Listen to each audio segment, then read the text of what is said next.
ቃል ኪዳኑን ለመፈጸም በተሰበሰቡ ጊዜ አባስ ኢብኑ ኡበይዳህ ቢን ነድላህ ከዚህ ሰው ጋር የምትጋቡትን ቃል ኪዳን ክብደት ተረድታችኋልን? አሏቸው። አሰላሙ አለይኩም ወራህመቱላሂ ወበረካቱ። ውድ የተከበራችሁ የቻናሌ ቤተሰቦች እንዴት ናችሁ? ሰላም ከኔ አልሐምዱሊላህ በጣም ሰላም ነኝ። ክርስቲያን ወገኖችም ሰላም ብያለሁ። ሴራ የነብዩ ሰለላሁ ዐለይሂ ወሰለም የህይወት ታሪክ ክፍል 34 የቀጠለ። ቃል ኪዳኑን ለመፈጸም በተሰበሰቡ ጊዜ አባስ ኢብኑ ኡበይዳህ ኢብን ነድላህ ከዚህ ሰው ጋር የተጋባችሁትን ቃል ኪዳን ክብደት ትረዳላችሁን? አሏቸው። አዎ አሉት። ሰዎችን ሁሉ ቀይ ከጥቁር ሳትለዩ ለመዋጋት ቃል እየገባችሁ ነው። ንብረቶቻችሁ ሲወድሙ፣ ታላላቆቻችሁ ሲገደሉ አሳልፋችሁ የምትሰጡ ከሆነ ካሁኑ ብትተዉት ይሻላል። በአላህ እምላለሁ አሳልፋችሁ ከሰጣችሁት በዚህችም ሆነ በመጪው ዓለም ውርደትን ትከናነባላችሁ። ንብረቶቻችሁ ቢወድሙ፣ ታላላቆቻችሁ ቢገደሉም የምትጠብቁት ከሆነ ውሰዱት። እርሱ በአላህ እምላለሁ ከዚህም ሆነ ከመጪው ዓለም በላጭ ተግባር ነው አላቸው። ንብረቶቻችን ቢወድሙም ታላላቆቻችን ቢገደሉም እንጠብቃቸዋለን። የአላህ መልእክተኛ ሆይ ቃላችንን ከሞላን ምን እናገኛለን? ሲሉ ጠየቁ። ጀነትን ታገኛላችሁ አሏቸው። እንግዲያውስ እጅህን ዘርጋ አሏቸው። ዘረጉ፣ ቃል ኪዳንም ፈጸሙ። ጃቢር ባስተላለፉት ዘገባ እንዲህ ብለዋል። ቃል ኪዳኑን ለመፈጸም ስንነሳ አስዓድ ቢን ዙራራህ ከሰሃቦቻችን በእድሜ አነስተኛው እርሱ ነው። እጃቸውን ያዘና የየስሪብ ሰዎች ወይ ረጋ በሉ፣ ወደ እርሱ የመጣነው የአላህ መልእክተኛ መሆኑን ስላወቅንና ስላመንን ነው። እርሱን ማስጠጋት ማለት ከአረቦች ሙሉ መነጠል ማለት ነው። ይህ ሲሆን ምርጦቻችሁ ይገደላሉ፣ ሰይፎች ይረባረቡባቸዋል ማለት ነው። ይህን ሁሉ ነገር እንታገላለን ካላችሁ ውሰዱት፣ ምንዳችሁን ከአላህ ዘንድ ታገኛላችሁ። ለነፍሶቻችሁ የምትፈሩ ከሆነ ግን ተዉት፣ አሳልፋችሁ ከምትሰጡት ይህ ከአላህ ዘንድ የተሻለ ነው አሏቸው። የቃል ኪዳኑ መፈጸም የስምምነቱ ዝርዝር ከተቀመጠና ክብደቱን በተመለከተ አጽንኦት ከተሰጠ በኋላ የመልእክተኛውን ሰለላሁ ዐለይሂ ወሰለም እጅ በመጨበጥ ቃል ኪዳኑ ተፈጸመ። ጃቢር እንዳስተላለፉት የአስዓድ ቢን ዙራራህ ንግግር ከተሰማ በኋላ አስዓድ ሆይ እጅህን አስወግድልን፣ በአላህ እንምላለን፣ ይህንን ቃል ኪዳን ዛሬ ከመፈጸም ወደ ኋላ አንልም እናዘገየውም አሉት። በዚህ ጊዜ ወገኖቹ አስፈላጊውን መስዋዕትነት ለመክፈል ዝግጁ መሆናቸውን አስዓድ ተገነዘበ። አስዓድ ከሙስዓብ ቢን ኡመይር ጋር በመሆን የእስላምን ጥሪ ያሰራጨ ሰው ነው። ለዚህ ቃል ኪዳንም ቀዳሚ ሆነ። መጀመሪያ የነብዩን ሰለላሁ ዐለይሂ ወሰለም እጅ በመጨበጥ ቃል ኪዳን የገባው አስዓድ ቢን ዙራራህ እንደሆነ በኑ ነጃሮች ይገልጻሉ። ከዚህ በኋላ ቃል ኪዳን የመፈጸም ስርዓት ተጀመረ። ጃቢር እንዲህ ብለዋል። አንድ በአንድ እየተነሳን ቃል ኪዳን ተጋባናቸው። እርሳቸውም የገባነውን ቃል ኪዳን ከተወጣን ጀነትን እንደምንወርስ ቃል ገቡልን። ከቦታው የተገኙ ሁለት እንስቶች ቃል ኪዳኑን የፈጸሙት በቃል ብቻ ነበር። ነብዩ ሰለላሁ ዐለይሂ ወሰለም የባዕድ እንስትን እጅ ጨብጠው አያውቁም። 12 ሸለቆዎች የቃል ኪዳኑ ስርዓት ከተጠናቀቀ በኋላ ለወገኖቻቸው መሪ በመሆን የስምምነቱን አፈጻጸም የሚከተሉ 12 ሸለቆ እንዲመርጡ ነብዩ ሰለላሁ ዐለይሂ ወሰለም ሀሳብ አቀረቡ። ወገኖቻቸውን የሚመሩ 12 ሰዎች ምረጡልን ሲሉ ጠየቁ። እነዚህ ሰዎች ወዲያው ተመረጡ። 9ኙ ከኸዝረጅ፣ 3ቱ ደግሞ ከአውስ ጎሳ ነበሩ። ስማቸው ከዚህ በታች ተዘርዝሯል። ከኸዝረጅ ጎሳ የተመረጡ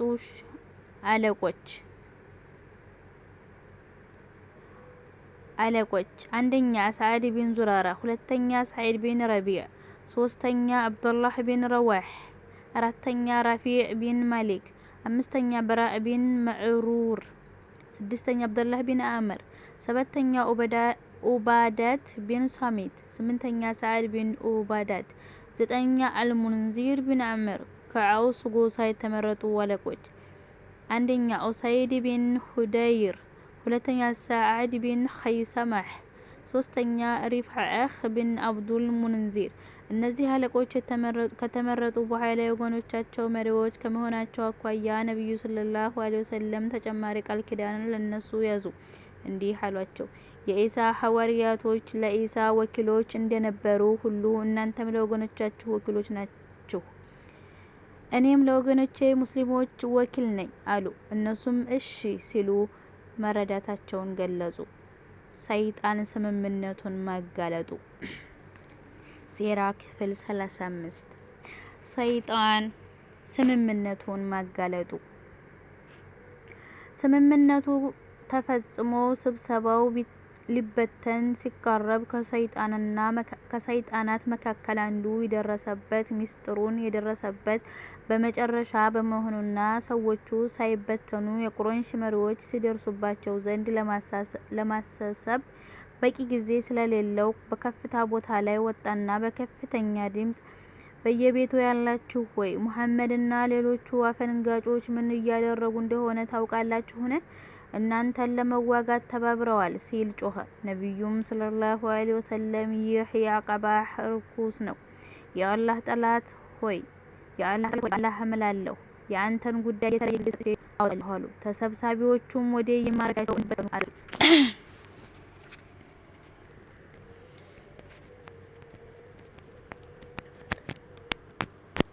እንዲበተኑ አዘዙ። አንሷሮች ቁረይሾችን ለማጥቃት መዘጋጀታቸው። የዚህ ሰይጣን ድምጽ በተሰማ ጊዜ አባስ ቢን ኡባዳህ በእውነት በላከህ አምላክ እምላለሁ ከፈለክ በሚና ሰዎች ላይ ሰይፎቻችንን ነገውኑ እንመዛለን አለ።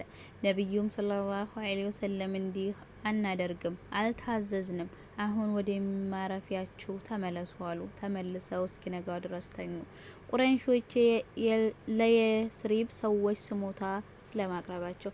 ቁረይሾች ይህን ወሬ እንደሰሙ ከፍተኛ መረበሽና ሐዘን ፈጠረባቸው።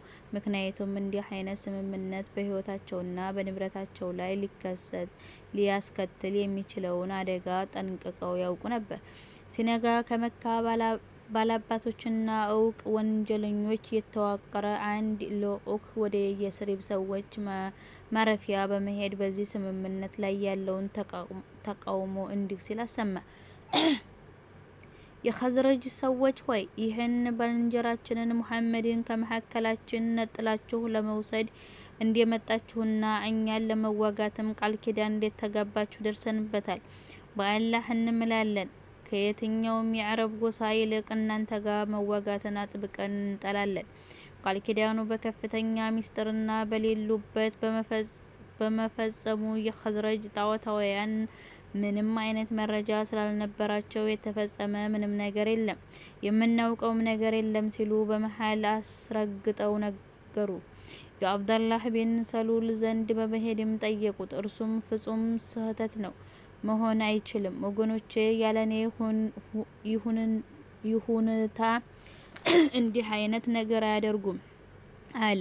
ሙስሊሞች በበኩላቸው እርስ በርስ ተያይተው ዝምታን መረጡ። ደግፎ ወይንም አስተባብሎ የተናገረ በመካከላቸው አልነበረም። የቁረይሽ መሪዎች የኸዝረጅ ጣዖታውያን ቃል በማመን አፍረው ተመለሱ።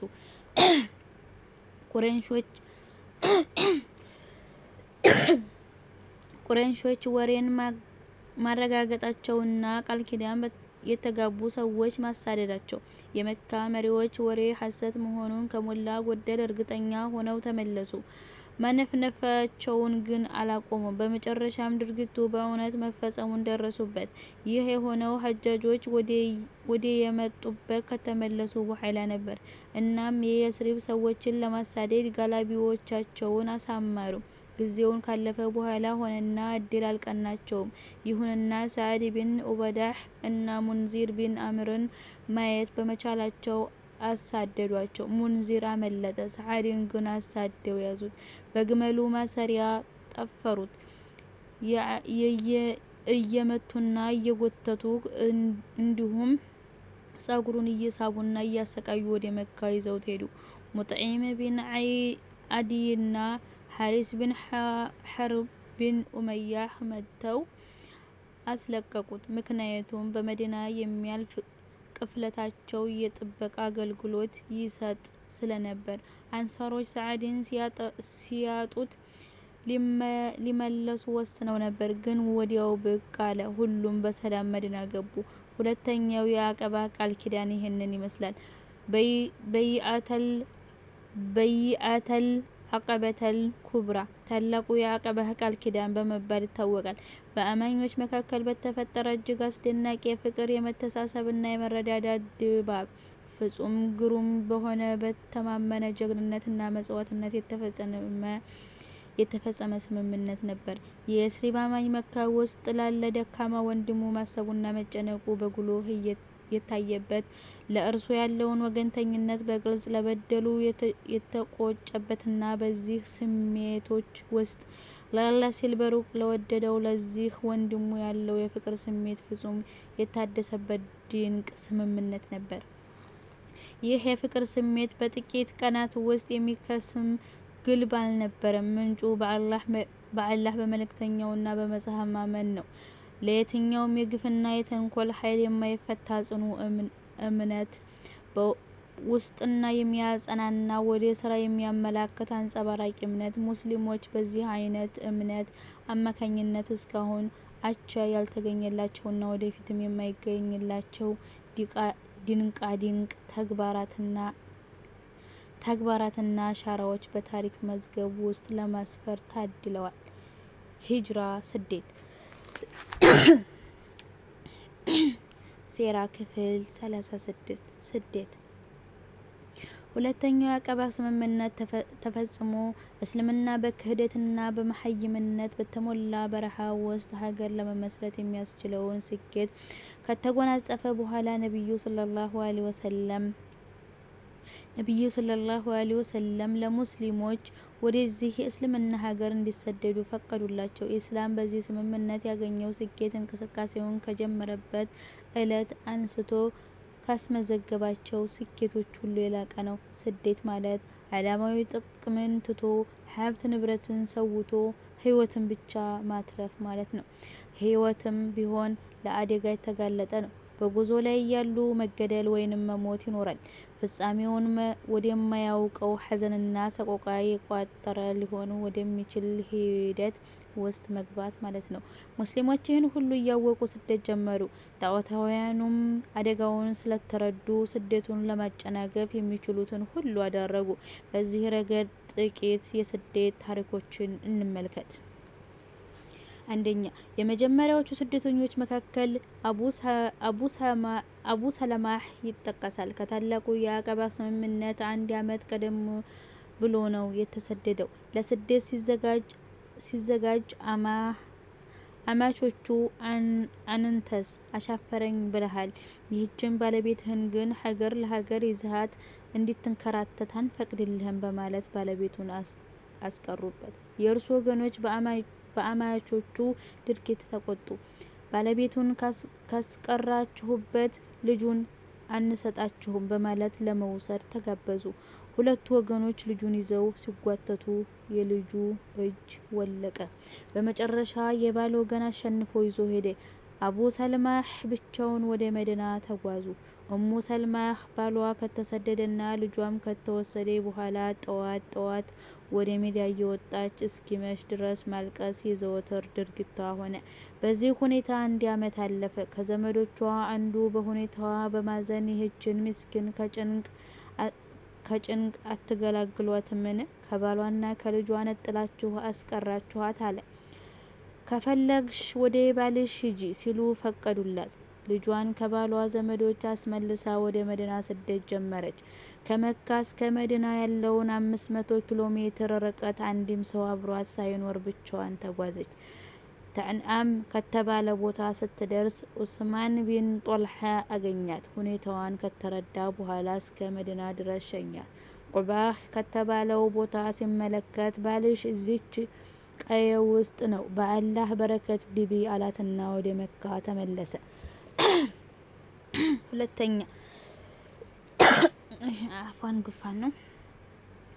ሁለተኛ ሱሐይብ ቢን ኪርናር አሩሚ የተሰደደው ከነብዩ ሰለላሁ ዐለይሂ ወሰለም መሰደድ በኋላ ነው። ስደት ሲያስብ የቁረይሽ ከሃዲያን ወደ ሀገራችን ስትገባ ደሃ ነበርክ፣ ሀብት ንብረት ያፈራኸው እና ከፍተኛ ደረጃ ላይ የደረስከው ከኛ ዘንድ ሆኖ እያለ ንብረትህን ይዘህ መውጣት ትችላለህን? በአላህ እንምላለን ይህንንስ አንፈቅድልህም አሉት። ሱሐይብም ንብረቴን ብተውላችሁ እንዲሄድ ትፈቅዱልኛላችሁን? አላቸው። አዎ አሉት። ገንዘቤን ትቼላችኋለሁ አላቸው። ነቢዩ ሰለላሁ ዐለይሂ ወሰለም ድርጊቱን ሲሰሙ ሱሐይብ አተረፈ በማለት አበሰሩት። ሶስተኛ ዑመር ቢን አልኸጣብ፣ አያሽ ቢን አቢ ረባህ እና ሂሻም ቢን አስ ቢን ወዒል በጠዋት ተገናኝተው ወደ መዲና ለመሰደድ ተቀጣጠሩ። ዑመርና አያሽ ከቀጠሮው ቦታ ሲደርሱ ሂሻም ወደ ኋላ ቀረ። መዲና ደርሰው ቁባህ ላይ እንደሰፈሩ አቡ ጀህልና ወንድሙ ሐሪስ ከአያሽ ዘንድ መጡ። የሶስቱን እናት አንድ ነበረች። እናትህ አንተን ካላየች ጸጉሯን ላታበጥርና ከፀሐይ ላትጠለል ምላለች አሉት። አዘነላት። ዑመር ግን አያሽ ሆይ በአላህ እምላለሁ ወገኖቹ ፍላጎታቸው ከሃይማኖትህ ሊፈትኑህ ሊያንገላቱህ ነው። በአላህ እምላለሁ እናትህን ቅማል ካስቸገራት ታበጥራለች፣ የመካ ፀሐይ ከበረታባት ትጠለላለች አሉት። አያሽ ግን የእናቱን መሐላ ለመሙላት አሻፈረኝ በማለት እነርሱ ጋር ለመሄድ ወሰነ። ዑመርም ለመሄድ ከወሰንክ ይሄን የኔን ግመል ያዝ፣ ታዛዥና ብርቱ ነው። ከወገኖችህ አንዳች አይነት የተንኮል ጥርጣሬ ከተሰማህ እርሱን ጋልበህ ራስህን አድን አሉት። አያሽ ከሁለቱ ወንድሞቹ ጋር ወደ መካ ጉዞ ጀመረ። መንገድ ላይ አቡ ጀህል የወንድሜ ልጅ ሆይ በአላህ እምላለሁ ይህ ግመሌ ስለደከመብኝ ከአንተ ግመል ልፈናጠጥ ሲል ጠየቀው። አያሽ ፈቃደኛ ሆነ። ግመሉን አቁሞ ሲያንበረክክ ያዙትና አስረው እየደበደቡ ወደ መካ በቀን ይዘውት ገቡ። የመካ ሰዎች ሆይ እኛ በዚህ ቂላችን ላይ የፈጸምነውን እናንተም በቂሎቻችሁ ላይ ፈጽሙ አሉ። አቡበክርና ከዓሊ እንዲሁም ጣዖታውያን ካስቀሩት ሰዎች ውጪ ከሙስሊሞች አንዳቸውም ሳይቀሩ ሁሉም ተሰደዱ። አቡበክርና አሊ የዘገዩ በመልእክተኛው ትእዛዝ ነበር። ነቢዩ ሰለላሁ ዐለይሂ ወሰለም ዝግጅታቸውን አጠናቀው የስደት ትእዛዝ ይጠባበቁ ነበር።